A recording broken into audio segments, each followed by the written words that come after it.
How to overcome shame. The first step is to recognize shame when it appears. Say to yourself, "This is a shame response. My mind is attacking my identity right now." When you name shame, you create distance from it. You are no longer completely controlled by the feeling. You are observing it.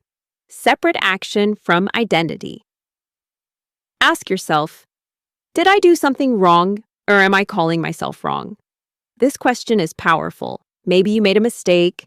Maybe you need to change something about your behavior, like develop good communication skills, show up as a kind and loving parent, be more competent in your job, and so on.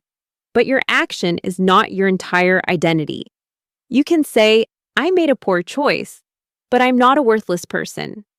I hurt someone, but I can take responsibility and grow." You are more than your worst moment. Practice. Self-compassion.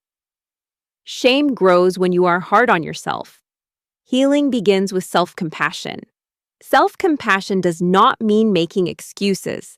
It means speaking to yourself with honesty and kindness at the same time. Instead of saying, "I am terrible," try saying, "I am hurting, and I need to understand what happened." Instead of saying, "I always ruin everything," try saying, "I made a mistake, but I can learn from this." Instead of saying, "No one will love me," try saying, "I am struggling with shame, but I am still worthy of care." Self-compassion is one of the strongest antidotes to shame. Share with someone safe. Shame survives in silence. When we hide our pain, shame becomes louder. But when we share our feelings with someone trustworthy, shame begins to lose power. This could be a close friend, a family member, a therapist, a support group, or someone who can listen without judging. You do not need to tell your story to everyone. Choose someone emotionally safe. A safe person will not use your vulnerability against you. They will help you remember your humanity. Make amends. Where possible, if your actions have hurt someone, take responsibility.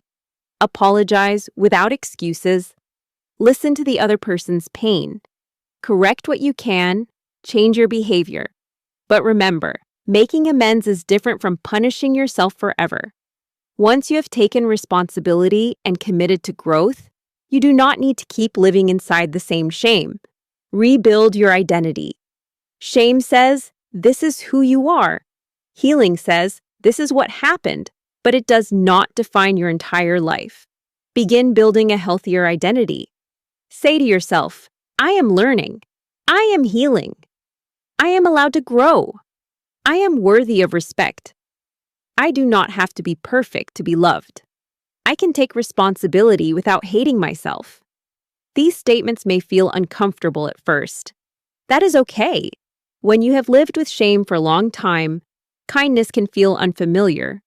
But with time, repetition, and support, your inner voice can change. You are a human being who is still learning, still healing, and still worthy of love. If you have found some value in this video, please share this video with someone who is too hard on themselves. Because all it takes is awareness and honest conversation to help someone stop carrying shame that was never theirs to carry. A request to all viewers, please subscribe to the channel, which will encourage to make more videos like this one. Thank you.